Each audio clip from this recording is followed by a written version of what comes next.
I never thought a woman named Deborah would become my nemesis, but standing on my porch that Saturday morning in March 2026, watching her march across my field with a clipboard and 3 other people in matching polo shirts, I knew my peaceful life in rural Montana was about to get complicated.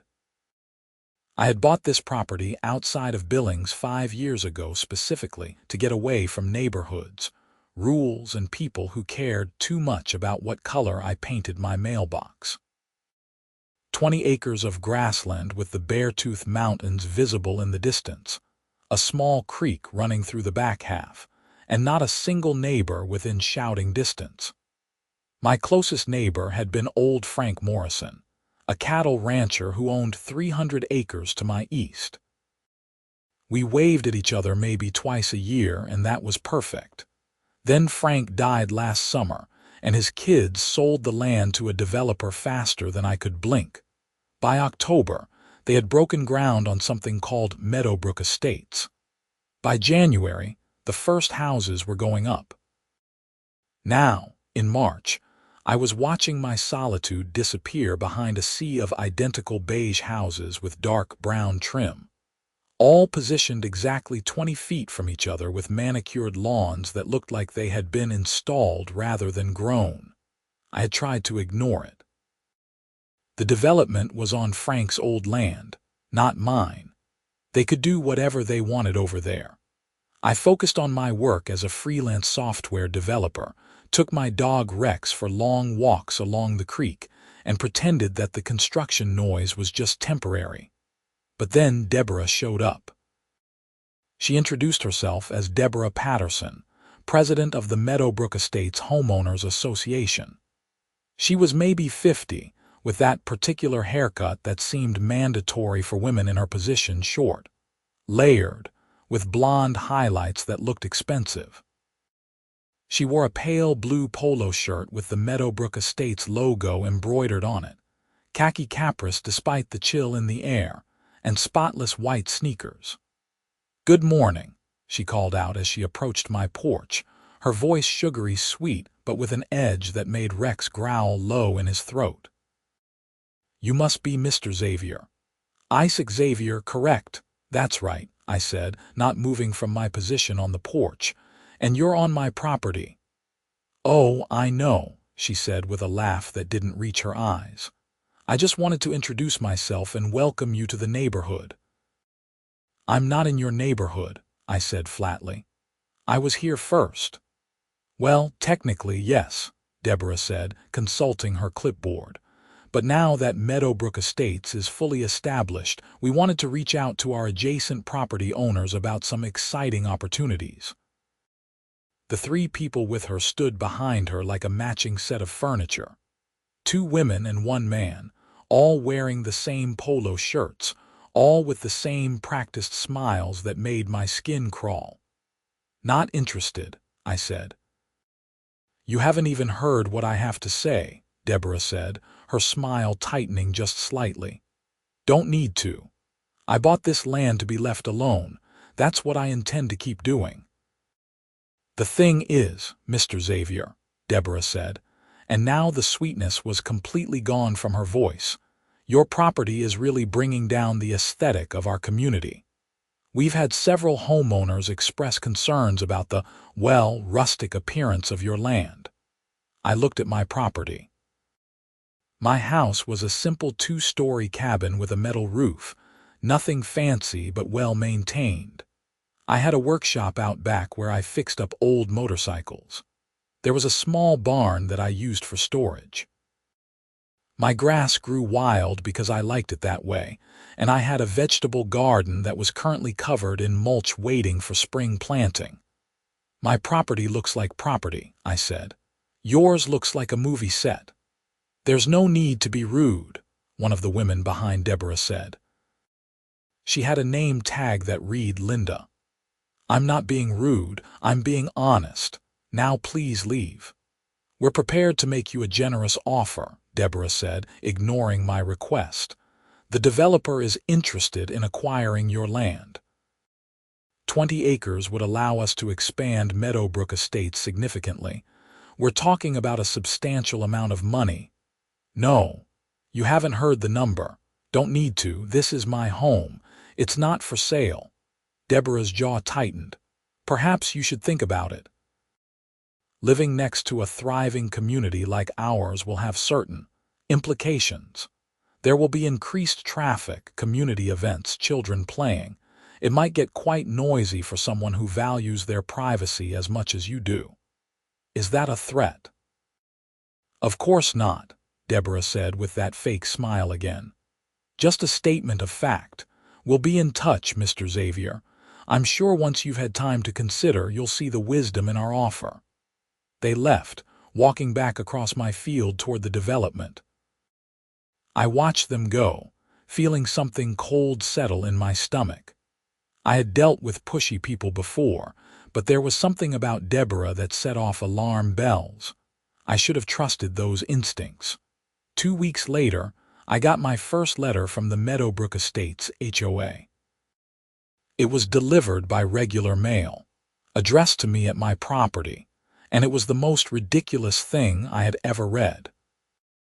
Dear Mr. Xavier, it began. As a resident adjacent to Meadowbrook Estates, we kindly request that you comply with the following community standards to maintain the aesthetic integrity of our neighborhood. What followed was a list of demands that made my blood boil. They wanted me to cut my grass to no more than 3 inches. They wanted me to paint my house in approved colors from their palette, all variations of beige and brown. They wanted me to remove my workshop because it was visually disruptive. They wanted me to install landscape lighting that matched their specifications. They wanted me to plant specific types of trees along my property line.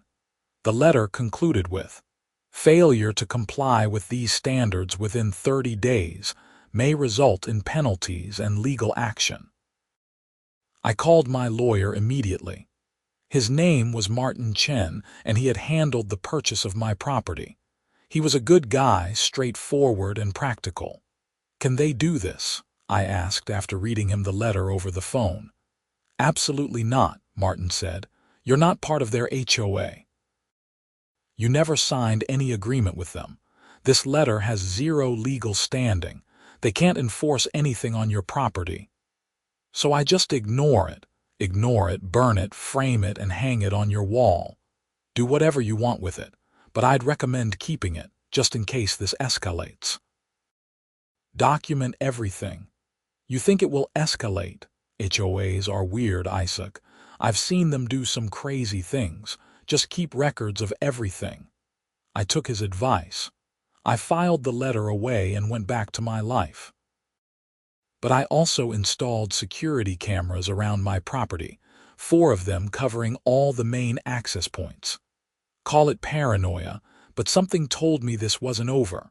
I was right. The next week, I came home from a grocery run to find orange spray paint on my driveway. Someone had marked a line across it about 20 feet from the road with the words "property line" sprayed next to it. The problem was, the line was completely wrong. My property extended another 40 feet beyond where they had marked it. I knew this because I had the survey done when I bought the place, and I had the corners marked with iron stakes. I checked my security footage. Sure enough, there was Deborah with 2 guys I didn't recognize, one of them doing the spray painting while she directed him. They were trying to claim part of my land as part of their development. I called Martin immediately. "That's a serious issue," he said after I described what happened. "That's an attempt to fraudulently alter property boundaries. You need to file a police report." I drove into Billings and filed the report that afternoon. The officer who took my statement, a middle-aged guy named Officer Davies, seemed sympathetic but not particularly optimistic. "We'll look into it," he said. "But this kind of dispute usually ends up being a civil matter. You might need to lawyer up." "Already got one," I said. "Good. Keep those cameras rolling." Martin sent a cease and desist letter to the Meadowbrook Estates HOA the next day. It was polite but firm. Stop contacting Xavier. Stop trespassing on his property and correct any false property markers immediately. The response came not from Deborah, but from a lawyer representing the HOA.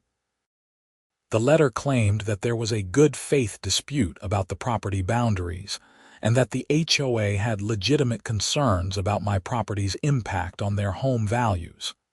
"This is nonsense," Martin told me over the phone. "Your property survey is crystal clear. There's no dispute here. They're just trying to bully you. What do? We stand firm. Don't give them an inch. Keep documenting everything, and Isaac, don't engage with them directly. All communication goes through me from now on." I tried to follow that advice, but Meadowbrook Estates had other ideas. It started small. One of their residents, a guy named Trevor who lived in the house closest to my property, started letting his dogs run loose. They were two aggressive pit bulls who would charge across my field barking and snapping. I liked dogs, but these animals were not friendly. After the third time they chased Rex back to my house, I called animal control. They came out, talked to Trevor, and gave him a warning. The dogs stayed in his yard for about a week, then they were loose again. Then the trash started appearing. I would wake up in the morning and find garbage scattered along my property line, plastic bags, food waste, sometimes construction debris. I collected it all, documented it with photos, and filed it away. The security cameras caught some of it. Different residents from Meadowbrook Estates, always at dusk or dawn, casually tossing garbage over the property line as they walked past. Martin sent another letter. The HOA's lawyer sent back a response claiming they had no control over individual residents' actions. "That's a lie," Martin said. HOAs control everything their residents do. That's literally their purpose. By May, things got worse. I woke up one morning to find that someone had cut down 6 of my fence posts along the eastern edge of my property. Not the whole fence, just the posts, leaving the wire sagging and useless. The security footage showed 2 men in ski masks doing it at 3 in the morning. I couldn't identify them, but I could see they came from the direction of Meadowbrook Estates. Another police report. Another investigation that went nowhere. "Unless you can identify the perpetrators, there's not much we can do," Officer Davies told me. "We know it's connected to the HOA situation, but we need evidence." I was getting tired of being pushed around. I was getting tired of documenting crimes against my property while nothing happened to the people doing it. But I kept my cool. I replaced the fence posts, reinforced them with concrete, and installed 2 more security cameras. Then Deborah showed up again. It was a Tuesday afternoon in late May. I was working in my shop when Rex started barking. I looked out to see Deborah marching up my driveway with 4 people behind her. Not residents this time. These people looked official. They wore city uniforms. I walked out to meet them.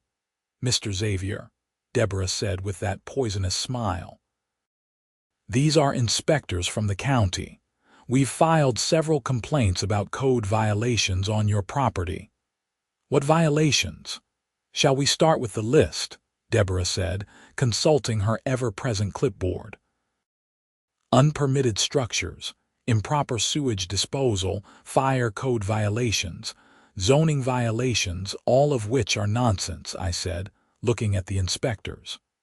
"My property was fully inspected and approved when I bought it. I have all the permits for every structure.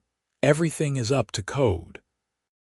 The lead inspector, a tired-looking man in his 60s named Tom, shrugged apologetically. "We still have to investigate the complaints, sir. It's procedure." "Fine. Investigate. I've got nothing to hide." I spent the next 3 hours following the inspectors around my property while Deborah and her entourage watched from my driveway. The inspectors checked everything: my septic system, my electrical work, my well, my structures. They measured, photographed, and took notes. At the end, Tom handed me a sheet of paper. "Everything checks out, Mr. Xavier. You're in full compliance." "I know," I said. Tom lowered his voice so only I could hear. "For what it's worth, we've been getting a lot of calls from that HOA about properties that aren't even in their jurisdiction. They're wasting a lot of county resources. Can you do anything about that?" "Not really. People have the right to file complaints. But we make notes about frivolous reports. It goes in the record." After they left, Deborah approached me one more time. "You know this would all go away if you just sold the property. The offer is still on the table." "Get off my land, Deborah. You're making this harder than it needs to be." I said get off my land. She left, but the look she gave me promised this wasn't over. I called Martin and told him about the inspection. "They're trying to harass you into selling," he said. "It's a common tactic. They make your life miserable until you give up." "I'm not giving up." "Good." "But Isaac, this might get uglier before it gets better. Are you prepared for that?" I thought about it.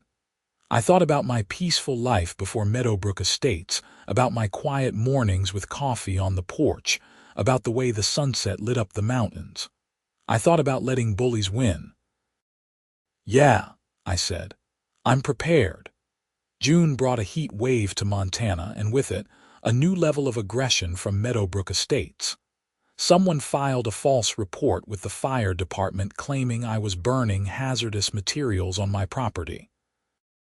The fire trucks showed up, full sirens blaring, only to find me grilling burgers on my back deck. The fire chief, a woman named Sarah Rodriguez, was not amused. "Mr. Xavier, did you call this in as a prank?" "No," I said. "I'm the victim here. Someone from the development next door has been making false reports about my property for months."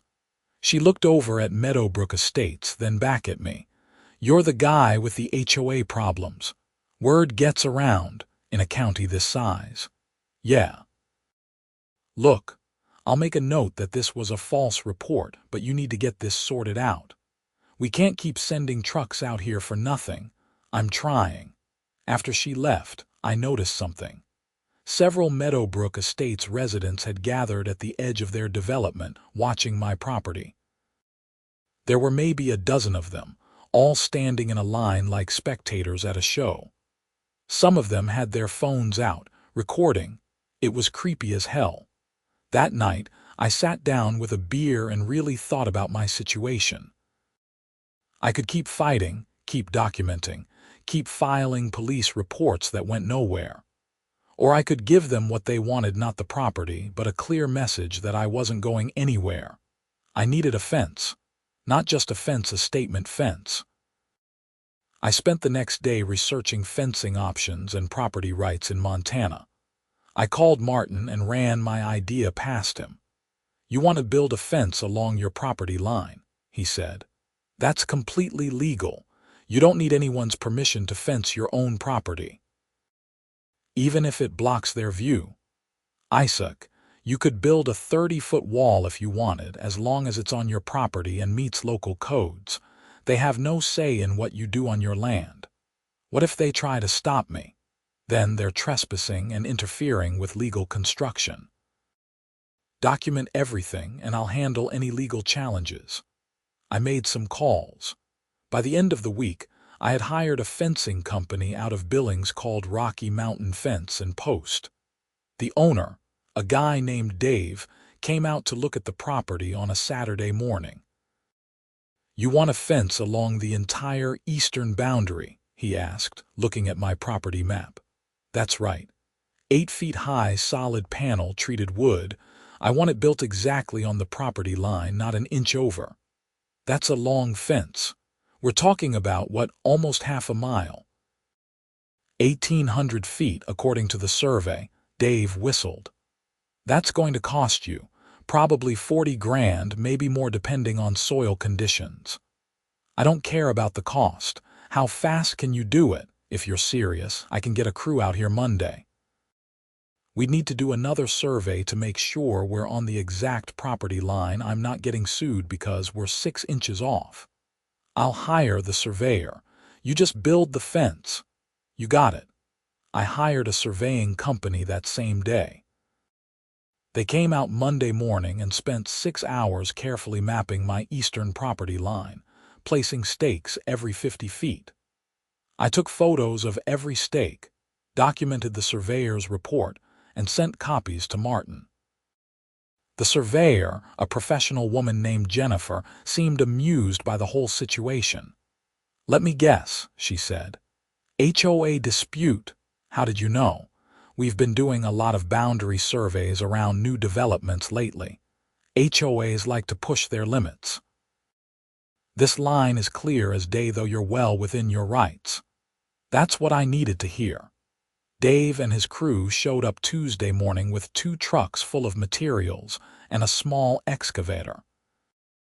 They started at the northern end of my property line, the part closest to the road, and began setting posts. The reaction from Meadowbrook Estates was immediate. Within an hour, Deborah was there with a small crowd of residents. They stood just on their side of the property line, watching the construction with obvious anger. "You can't do this," Deborah shouted at me from across the property line. "Actually, I can," I said. "It's my property. This is blocking our view. That's kind of the point. This is harassment. This is retaliation. No, this is a fence on my property, which is completely legal." Deborah pulled out her phone and made a call.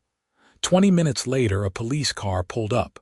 Officer Davies got out looking tired. "Mr. Xavier," he said, "we got a call about illegal construction." "It's not illegal," I said, handing him the surveyor's report and my permit application. "Everything is by the book." He looked over the paperwork, then at the fence construction, then at Deborah and her crowd. "Madam, he's within his rights to build a fence on his property. But it's blocking our view of the mountains. That's not illegal.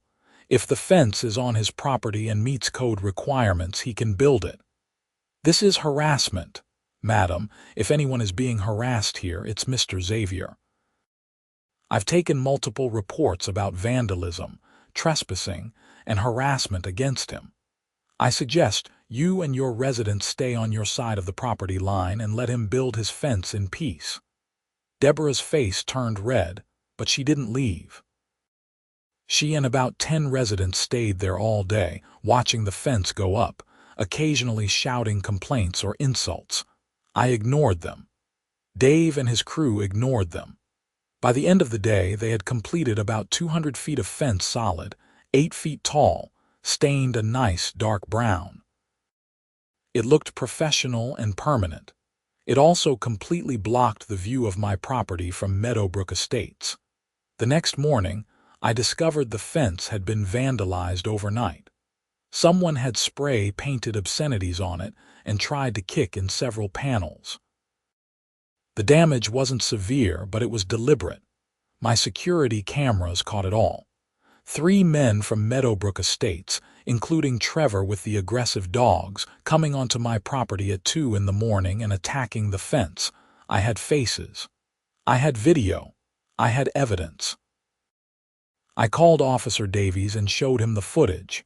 "That's clear vandalism and trespassing," he said. "I'll go talk to them." "Just talk to them. I'll issue citations. Whether the prosecutor wants to press charges is up to them. But Mr. Xavier, this is documentation. This is building a case. Keep doing what you're doing." Dave's crew came back and repaired the damage. They also installed security lights along the fence line and added motion sensors. "Anyone comes near this fence at night, they're going to light up like a Christmas tree," Dave said. The fence construction continued. Day by day, the solid wall grew longer, separating my property from Meadowbrook Estates. The residents continued to gather and watch, their hostility growing more obvious. On Thursday, someone called in a false report that my fence was on HOA property. The county surveyor had to come out again. verify the property line, and confirm that my fence was exactly where it should be. On Friday, someone filed a complaint with the county planning office claiming I didn't have proper permits. I had to drive into town and spend 2 hours proving that all my paperwork was in order. On Saturday, Deborah showed up with a lawyer, not the one who had been writing letters, but a different one. He was young, aggressive, and full of confidence. "Mr. Xavier," he said, approaching me while Dave's crew worked.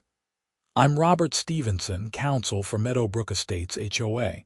We're prepared to file an injunction to stop this construction." "On what grounds?" I asked. "Aesthetic interference, property devaluation, and spite fence statutes." "Spite fence statutes," I had to laugh. "You're going to argue that I'm building this fence out of spite?"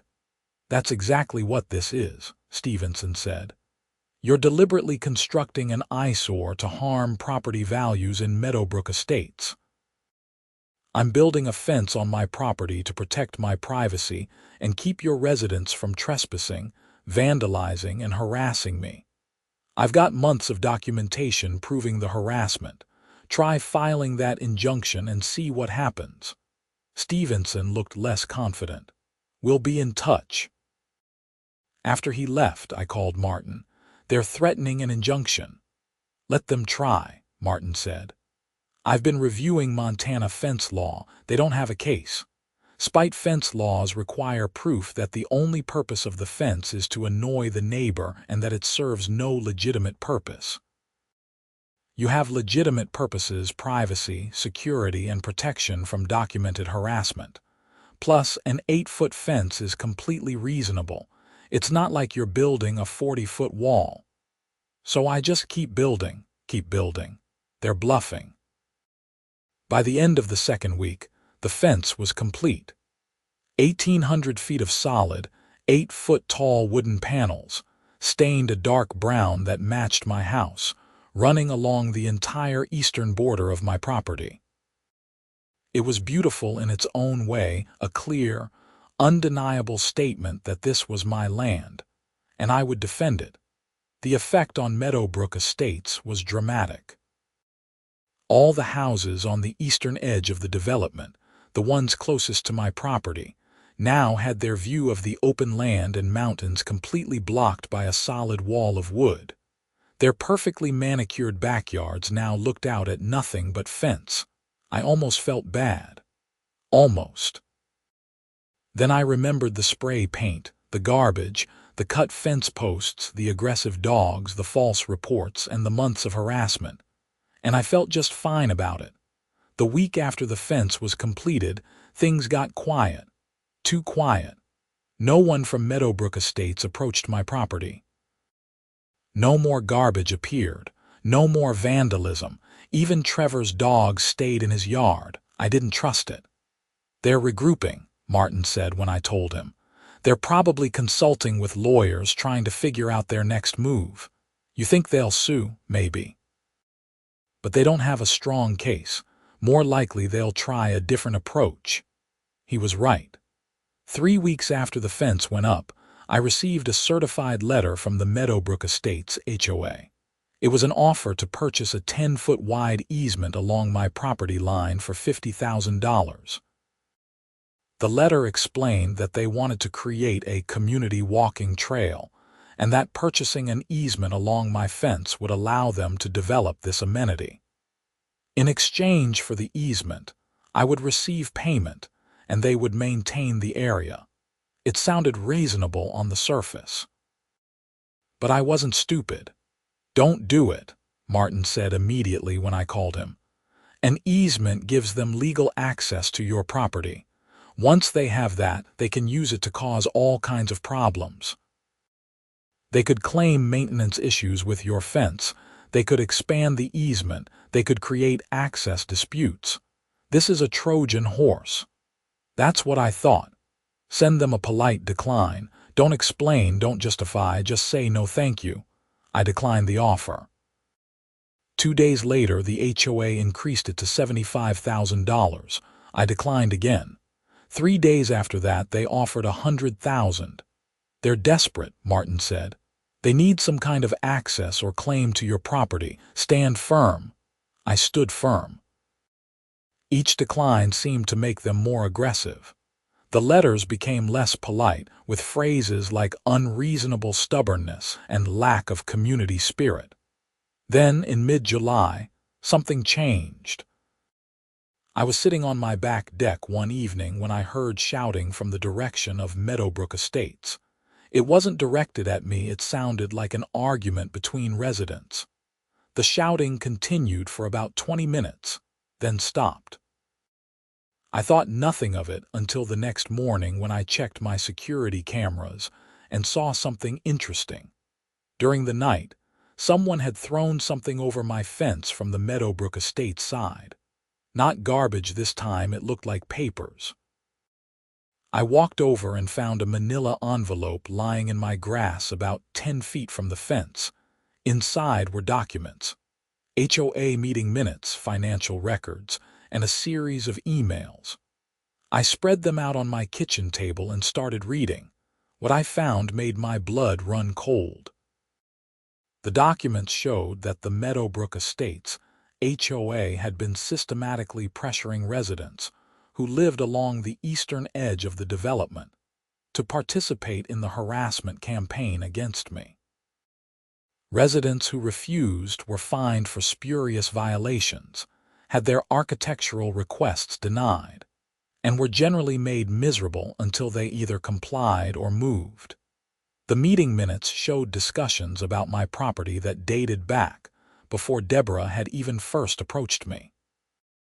They had planned from the beginning to acquire my land, either through purchase or by making my life so difficult that I would sell just to escape.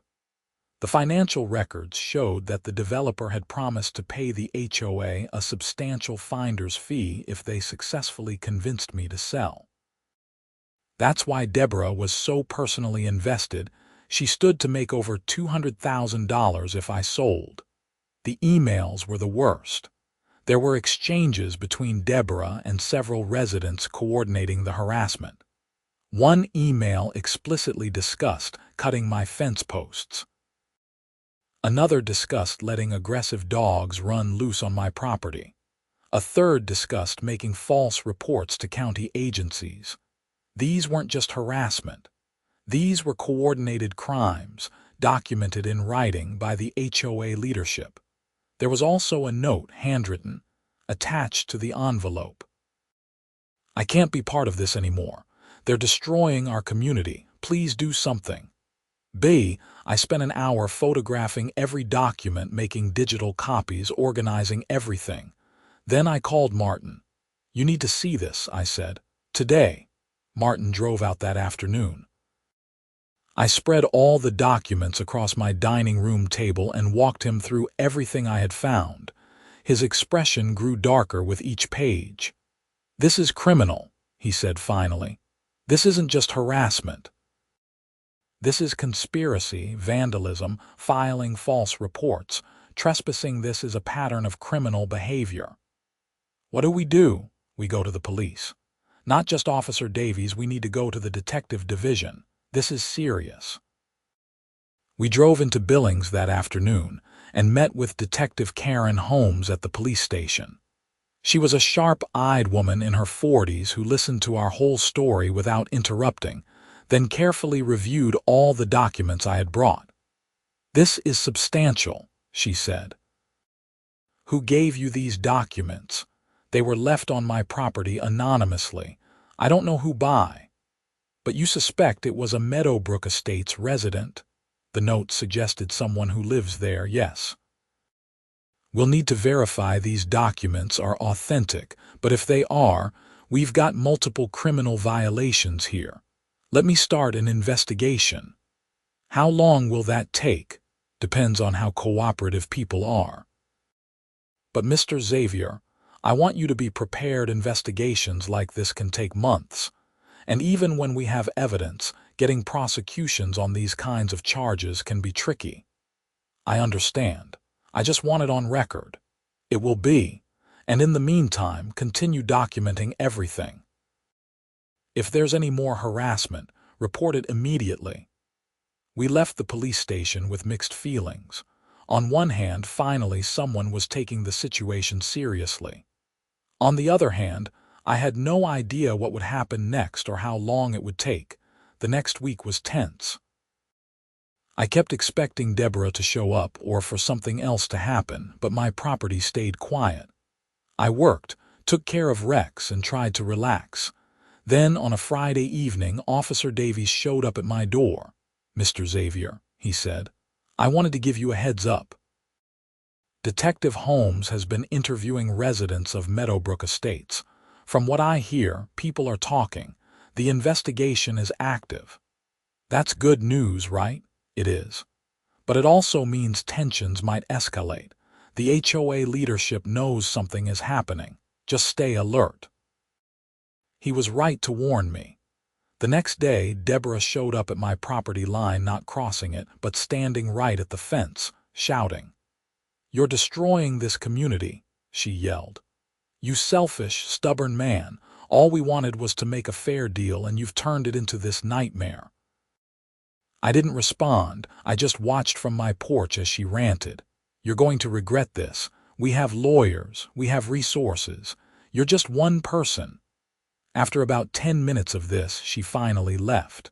I had recorded the whole thing on my phone just in case. The following week, the HOA sent me another letter through their lawyer. This one threatened legal action for defamation and interference with business relations. It claimed that I had been spreading false rumors about the HOA and that this was causing property values in Meadowbrook Estates to decline. Martin laughed when I showed it to him. "They're panicking. This is a desperate threat with no legal merit. You haven't said anything publicly about them. You've been completely quiet. This is just noise. So I ignore it. I'll respond with a letter pointing out that they have no defamation case and that any decline in property values is due to their own documented criminal behavior. That should shut them up." In early August, Detective Holmes called me. "Mr. Xavier, can you come down to the station? I have some updates for you." I drove into Billings that afternoon. Detective Holmes met me in a conference room with Officer Davies. "We've made significant progress," she said. "We've interviewed over 20 residents of Meadowbrook Estates. Several of them have confirmed the harassment campaign and provided additional evidence. We've also verified the authenticity of the documents you received. What happens now? We're preparing to file charges. Deborah Patterson will be charged with conspiracy to commit vandalism, filing false reports, and harassment. 2 other residents, including Trevor Marsh, will be charged with criminal trespassing and vandalism. The HOA itself is facing civil penalties for the coordinated harassment campaign. Will any of them go to jail? That depends on the court. These are serious charges, but they're also first offenses for most of these people. More likely they'll face fines, probation, and restitution, but it will be on their records. What about the finder's fee arrangement with the developer? That's interesting. Turns out that arrangement might violate some real estate laws. The State Attorney General's office is looking into it. I felt a weight lift off my shoulders. Finally, there were consequences. When will charges be filed? Next week. We wanted to give you a heads up. Once the charges are public, things might get messy. The media might pick up on it. You might want to prepare for that. She was right. When the charges were filed the following Tuesday, the story hit the local news immediately. HOA president charged in harassment campaign, ran on every Billings station. My phone started ringing, reporters wanting comments. Neighbors I hadn't heard from in years calling to express support. Even a few Meadowbrook Estates residents calling to apologize. I kept my comments brief. I'm glad the legal system is working. I just want to live peacefully on my property. The arraignment was set for late August. I attended with Martin.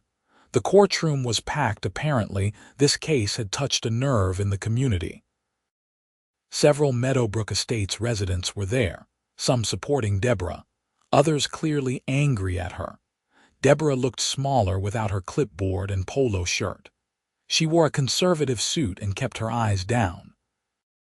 Her lawyer entered a plea of not guilty, and the judge set a trial date for October. Trevor and the other defendant also pleaded not guilty. The judge set bail and conditions including that they were to have no contact with me and were prohibited from coming within 500 feet of my property. As we left the courthouse, a woman approached me. She was maybe 40, professionally dressed with kind eyes. "Mr. Xavier? My name is Bethany Richardson. I'm the one who left the documents on your property." I recognized the initial B from the note. "Thank you," I said. "That took courage." "I moved to Meadowbrook Estates because I thought it would be a nice community," she said, tears in her eyes. "But what Deborah and the others were doing to you was wrong. They were turning us into bullies. I couldn't be part of it anymore." "Are you getting any backlash from the other residents?" "Some. But a lot of people feel the way I do. We're actually organizing to remove Deborah and the rest of the board. We want to rebuild the HOA into something positive, not this toxic mess." "Good luck with that. Thank you. And I'm sorry for everything you went through." Over the next few weeks, more details emerged. The local newspaper did an investigative piece about HOA overreach and harassment. My situation was featured prominently, but they also found other cases, people who had been bullied by their HOAs, had their properties seized through dubious legal maneuvering, or had been driven out of their homes by constant fines and harassment. The story sparked a broader conversation about HOA reform in Montana. State legislators started talking about new laws to limit HOA power and provide better protections for property owners. In September, Deborah's lawyer approached Martin with a plea deal offer. Deborah would plead guilty to reduced charges in exchange for a recommendation of probation and restitution. Part of the deal included her resignation from the HOA board and a formal apology.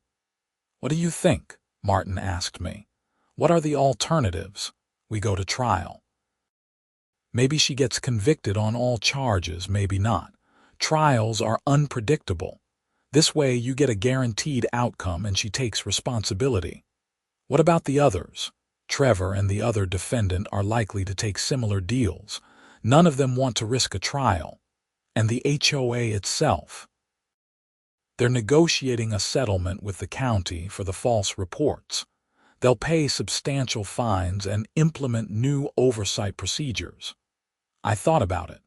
Part of me wanted to see them face a jury, to have every detail of their harassment publicly aired. But another part of me just wanted it to be over. "Take the deal," I said. "As long as the apology is public and they pay full restitution for all the damage, I'll negotiate the terms." The plea hearing was in early October.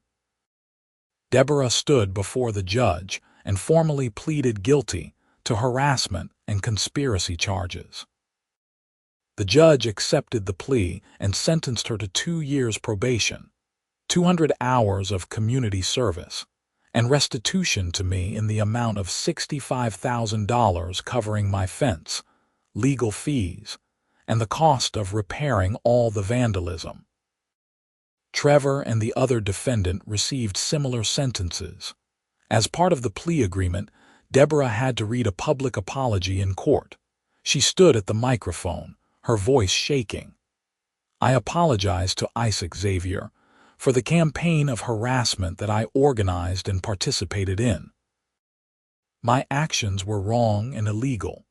Mr. Xavier had every right to use his property as he saw fit, and instead of respecting that, I tried to bully him into selling. I'm sorry for the stress and expense I caused him. I take full responsibility for my actions." It wasn't heartfelt. I could tell she was reading from a script her lawyer had prepared. But it was public, it was on record, and it was enough. After the hearing, reporters swarmed both of us. Deborah and her lawyer pushed through without comment. I stopped and gave a brief statement. I'm satisfied with the outcome. I hope this sends a message that property owners have rights and that HOA overreach won't be tolerated. I just want to go back to living peacefully on my land. November brought early snow to Montana, and with it, a sense of peace returning to my property. The fence stood solid and strong, now with a light coating of white. The harassment had stopped completely. Meadowbrook Estates had new HOA leadership, and from what Bethany told me in occasional emails, they were working hard to change the community culture. The state legislature passed new HOA reform laws in December, dubbed the Xavier Protection Act by some reporters, though the official name was more bureaucratic. The laws limited HOA's ability to fine residents without due process, required transparent financial reporting, and created a state oversight board for HOA complaints. I testified before the state legislative committee considering the bill. I told my story and urged them to protect property owners from the kind of harassment I had experienced. The bill passed with strong bipartisan support. In January, I received a check for $65,000, Deborah's restitution payment. I deposited it and used some of it to make improvements to my property. I built a new deck, upgraded my workshop, and installed solar panels on my barn. The rest I donated to a legal aid fund helping people fight HOA overreach.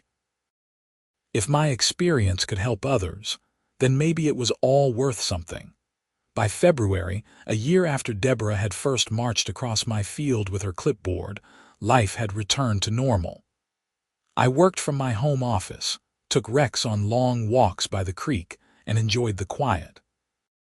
My fence, the one that changed everything, stood as a reminder that standing your ground matters. I occasionally saw residents from Meadowbrook Estates walking along the road. Some waved, some didn't. I didn't care either way. They stayed on their property, I stayed on mine, and that was fine with me. One evening in late February, I was sitting on my porch watching the sunset when a truck pulled up my driveway. It was Bethany Richardson. "Hi, Isaac," she said as she got out. "I hope you don't mind me stopping by." "Not at all. What's up?" "I wanted to give you an update on Meadowbrook Estates. We've completely restructured the HOA. New leadership, new bylaws, new approach. We're focused on actual community building now, not control and harassment." "That's good to hear." We also wanted to formally apologize as a community for what happened. I know Deborah apologized in court, but that was just her. A lot of us participated in the harassment, even if it was just by standing by and watching.